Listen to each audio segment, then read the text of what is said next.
কংগ্ৰেছৰ পৰা যথেষ্ট নেতা আহিছে বিজেপিলৈ, ভাৰতীয় জনতা পাৰ্টিলৈ। আপুনি কংগ্ৰেছৰ পৰা অহা নাই, আপোনাৰ কথা কোৱা নাই।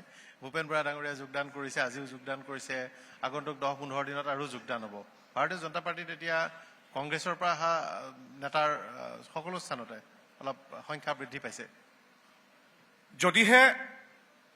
যদিহে সনাতন সংস্কৃতিৰ পৰা বিতৃষ্ণা দেখাই ধৰ্মান্তৰ কৰাৰ যিটো প্ৰক্ৰিয়া গৌৰৱ গগৈ কৈছিল, তেওঁৰ যদি সন্তান বা পৰিয়ালক আমাৰ সংস্কৃতিলৈ লৈ আহে, যদি বিদেশী নাগৰিকত্বটো তেওঁলোকে উঠাই নিজৰ স্বদেশৰ প্ৰতি সন্মান জনায়, যদি গৌৰৱ গগৈ পাকিস্তান লিংকটো ভুল বুলি প্ৰমাণিত হয়, কাইলৈ গৌৰৱ গগৈ আমাৰ দললৈ আহিবৰ বাবে আবেদন কৰিব পাৰিব। গৌৰৱ গগৈ যিহেতু এটা সন্দেহজনক এটা স্থিতিত আছে, তেওঁৰ কথা বাদ দি কি কংগ্ৰেছ কি কমিউনিষ্ট, কি ৰাজনৈতিক কি অৰাজনৈতিক, এই অসম ৰাজ্যৰ প্ৰতিগৰাকী নাগৰিকক আমি ভৱিষ্যতৰ এগৰাকী বিজেপিৰ সমৰ্পিত কাৰ্যকৰ্তা হিচাপে কল্পনা কৰোঁ।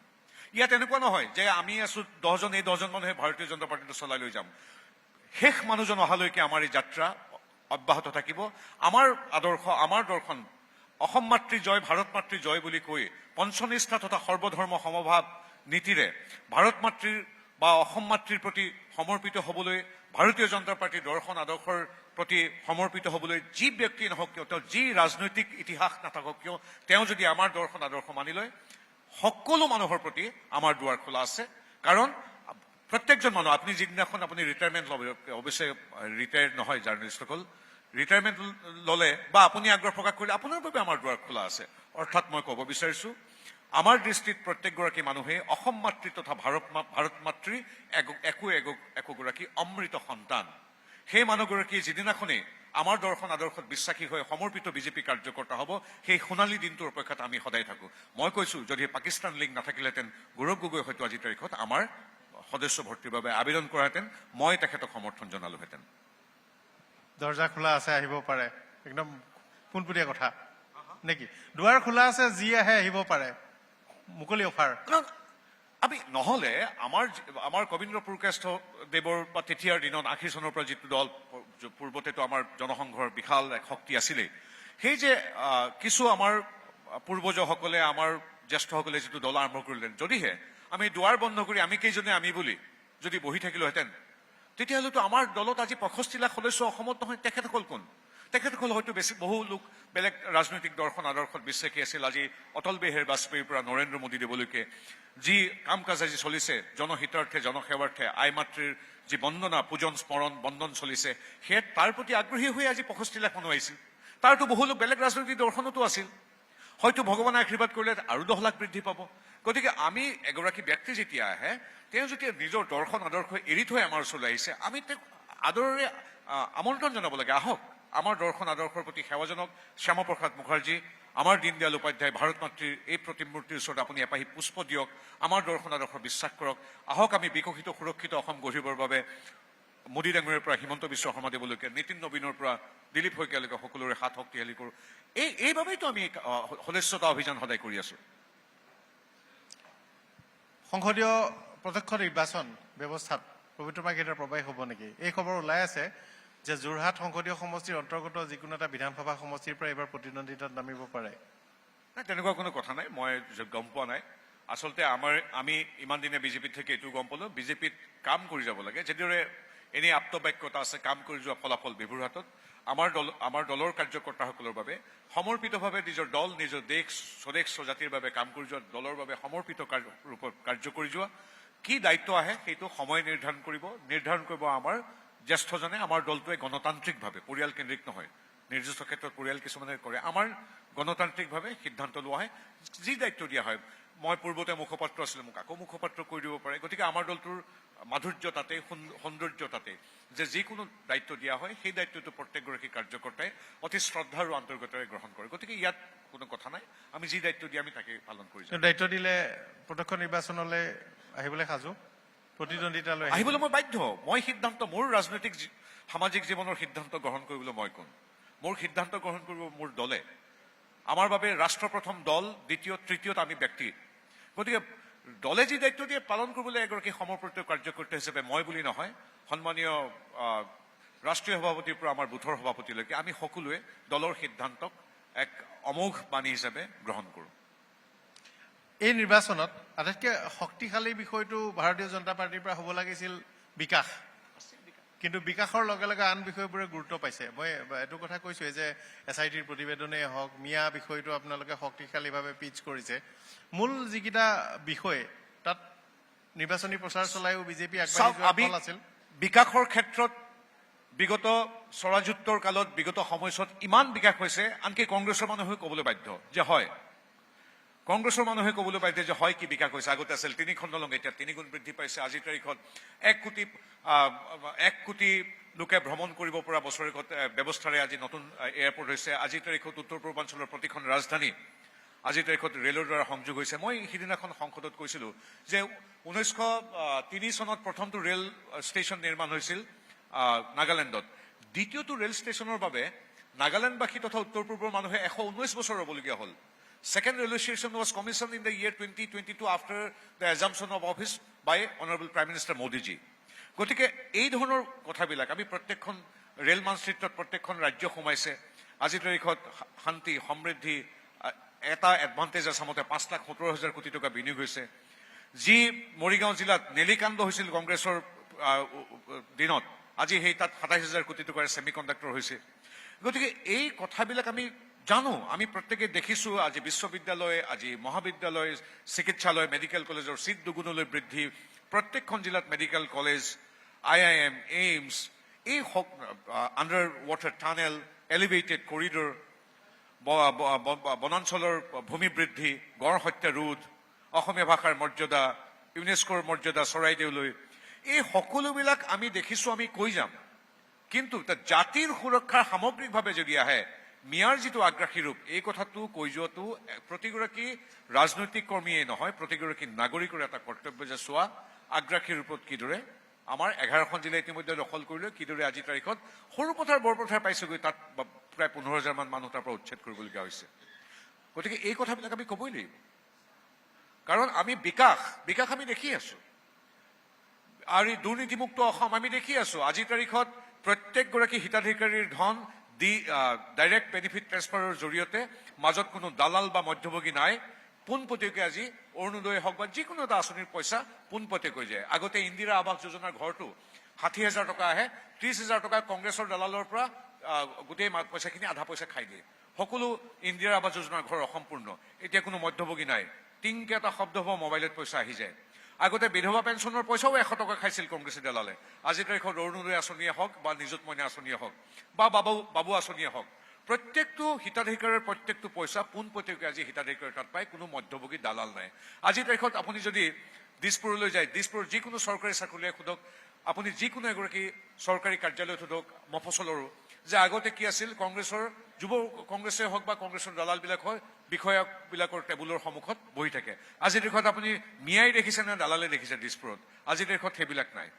গতিকে এই কথাবিলাক প্ৰত্যক্ষ কৰিছোঁ আমি প্ৰত্যেক মানুহে, কিন্তু সমান্তৰালভাৱে কিদৰে আগ্ৰাসী ৰূপত সমাজ সংস্কৃতি ৰাজনীতিলৈ মিয়া আগ্ৰাসী ৰূপত আহি আছে, সেই তাহানি ভাসানী আৰু চাদুল্লাৰ দিনৰ পৰা আজি পৰ্যন্ত যি মিয়াৰ আগ্ৰাসনৰ বিৰুদ্ধে আমাৰ অম্বিকাগিৰি ৰায়চৌধুৰী বিষ্ণুৰাম মেধিৰ পৰা লোকপ্ৰিয় গোপীনাথ বৰদলৈলৈকে বা খৰ্গেশ্বৰ তালুকদাৰৰ পৰা অসম গণ সংগ্ৰাম পৰিষদ, অসম গণ সদৌ অসম ছাত্ৰ সন্থালৈকে বা আজি তাৰিখত আপুনি মই আমি সকলোৱে দেখি আহিছোঁ, এই কথাষাৰ কিন্তু কোৱাটো অতিকে প্ৰয়োজন। গতিকে মিয়া কোনো ৰাজনীতিৰ কথা নহয়, নিৰ্বাচনৰ বিষয় নহয়। মিয়া যিটো বিষয়, সেই বিষয়টো হ'ল আমাৰ সমাজৰ সুৰক্ষাৰ কথা। এইখিনিতে এটা কথা কৈ থওঁ, বহুতে ভুল বুজে, মিয়াটো মই কোনো ধৰ্মভিত্তিক কথা কোৱা নাই। আমাৰ ভাৰতৰ সংস্কৃতি হওক বা আমাৰ ভাৰতীয় জনতা পাৰ্টিৰ এক প্ৰধান এটা বাণী হ'ল সৰ্বধৰ্ম সমভাৱ।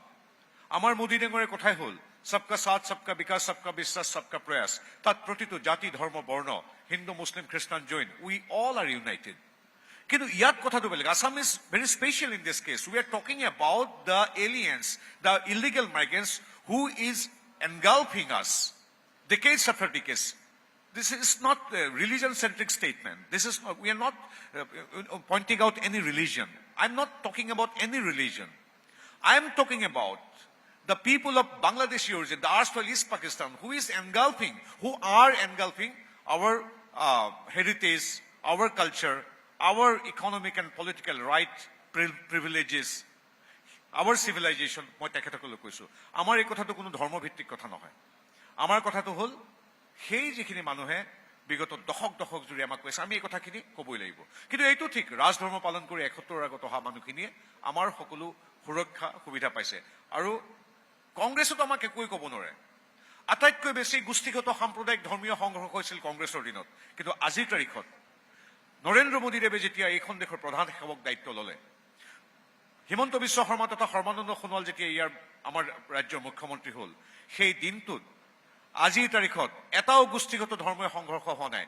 কিন্তু কংগ্ৰেছে আমাক যদিও সাম্প্ৰদায়িক বুলি ক'বলৈ কেতিয়াবা বৃথা চেষ্টা কৰে, কিন্তু প্ৰেক্টিকেলি আপুনিয়ে কওক, আপুনি নিজেই, তেতিয়া মই দেখিছোঁ আপুনি আমাৰ অসমৰ দিনৰ পৰা তেতিয়ালৈকে আপুনি নিজে তাত সৰজমিন আপুনি সাংবাদিক হিচাপে গৈ কৰিছিল, BTD অঞ্চল বা বিভিন্ন এলেকাত নিজৰ ভাই ককাইক গোষ্ঠীগত সাম্প্ৰদায়িক ধৰ্মীয় সংঘৰ্ষ হৈছিল। কিন্তু মোদী ডাঙৰীয়াৰ যিটো বাক্য সবকা সাথ সবকা বিকাশ, বা আমাৰ যিটো সৰ্বধৰ্ম সমভাৱ আৰু সমমৰ্যাদা সন্মান সেৱা, আজিৰ তাৰিখত মোদী ডাঙৰীয়া প্ৰধান সেৱক হোৱাৰ পিছত বা আমাৰ ইয়াত NDA BJP চৰকাৰ হোৱাৰ পিছত এটাও সাম্প্ৰদায়িক সংঘৰ্ষ হোৱা নাই। কোনো এগৰাকী মুছলিম ধৰ্মৰ ল'ৰা ছোৱালীয়ে ক'ব নোৱাৰে যে মই ইমান ভাল পৰীক্ষা দিছিলোঁ কিন্তু চাকৰি নাপালোঁ। প্ৰত্যেকৰে প্ৰতি ৰাজধৰ্ম পালন কৰি সেৱা আগবঢ়ি থকা হৈছে। কিন্তু এই কথা ঠিক, অসমীয়াত্বৰ ভাৰতীয়ৰ প্ৰতি সমাহিত নোহোৱা মিয়াৰ বৰ্তমান স্থিতিটো উদঙাই আমি দিবই লাগিব। সেইটো এটা আমাৰ ৰাজনৈতিক সামাজিক কৰ্তব্য বা দায়িত্ববোধ। আমাৰ দায়িত্ববোধ সেইটো কাৰোবাৰ বাবে কি দায়িত্ব বুলি কয়, জাতীয়তাবাদী দায়িত্ব এটা বেলেগ এজনৰ বেলেগ বাৰু। এজনৰ জাতীয় দায়িত্ব এটা পালন কৰি থাকে বিভিন্ন সময়ত চৰ অঞ্চলত, তেওঁৰ জাতীয় দায়িত্ব সেইটো, কিন্তু আমাৰ জাতীয় দায়িত্ব এইটো। ৰাজনীতিৰ বাহিৰলৈ এটা প্ৰশ্ন, যদিও প্ৰশ্নটো ৰাজনীতিৰ সৈতে জড়িত হৈ থাকিব। জুবিন গাৰ্গৰ হত্যা বিচাৰ প্ৰক্ৰিয়া আৰু কংগ্ৰেছে এই বিষয়টো উপস্থাপন কৰি আছে। প্ৰিয়ংকা গান্ধী ডাঙৰীয়ানী অসম ভ্ৰমণত সমাধি ক্ষেত্ৰত গৈ শ্ৰদ্ধাঞ্জলি জ্ঞাপন কৰিছে। বিলম্ব হৈছে বুলি নাভাবেনে, বা তদন্ত ন্যায় প্ৰক্ৰিয়া সঠিক দিশে গৈ আছে বুলি ভাবেনে আপোনাৰ দীৰ্ঘদিনৰ বন্ধু সংগী? চব জুবিন গাৰ্গ আপুনি ঠিকে কৈছে, ৰাজনৈতিক চিন্তা চৰ্চা শ্লোগান কোনোবাই ৰাজনীতিকৰণ কৰিব বিচাৰিছে, তাতকৈ বহু ওপৰত জুবিন গাৰ্গৰ হত্যা। আপুনি মই নাথাকিম, এই ৰাজনীতি কৰা মানুহবিলাক নাথাকিব, কিন্তু জুবিন গাৰ্গৰ হত্যা সদায় আমি নাথাকিম, 100 বছৰ পিছতো সদায় চিৰোজ্জ্বল হৈ থাকিব। তাত গতিকে তেওঁক ৰাজনীতি কৰিবলৈ কোনোবাই যদি বৃথা চেষ্টা কৰিছে লাভ নহ'ব, কাৰণ আৰু অসমৰ মানুহ ৰাজনৈতিক সামাজিকভাৱে বৰ সচেতন। এতিয়া আচলতে এগৰাকী মন্ত্ৰী হিচাপে বহুতে কয় আপুনি কিয় মাত মতা নাই। এগৰাকী কেন্দ্ৰীয় মন্ত্ৰী হিচাপে যিকোনো এটা বিষয়বস্তু যেতিয়া ছাবজুডিচ বা ন্যায়ালয়ৰ অধীন হৈ থাকে, ন্যায়পালিকাৰ অধীনত থকা বিষয়বস্তু এটা, বাকী এগৰাকী সাংবাদিক হিচাপে আপোনাৰ অধিকাৰ আছে প্ৰশ্ন সোধাৰ বা আলোচনা কৰাৰ। যিকোনো এগৰাকী শুভানুধ্যায়ী বা গুণগ্ৰাহী মানুহৰ জুবিনক নিজতকৈ ভাল পোৱা শত সহস্ৰ লোকৰ অধিকাৰ আছে, আমাক ন্যায় প্ৰক্ৰিয়া ত্বৰান্বিত লাগে।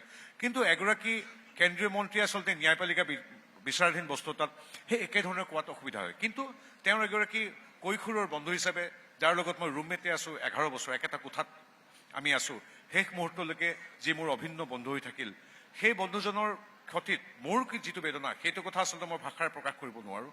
আৰু জুবিন গাৰ্গৰ সেই ৰহস্যময় যিটো মৃত্যু হত্যা বুলি SIT-য়ে কৈছে, সেই তাৰ শেষ ফলাফলটোৰ বিষয়ে প্ৰতিগৰাকী অসমীয়াৰ দৰে গৰিমাৰ পৰা পামীৰ পৰা আপোনাৰ মোলৈকে প্ৰত্যেক অসমীয়াই বিচাৰে।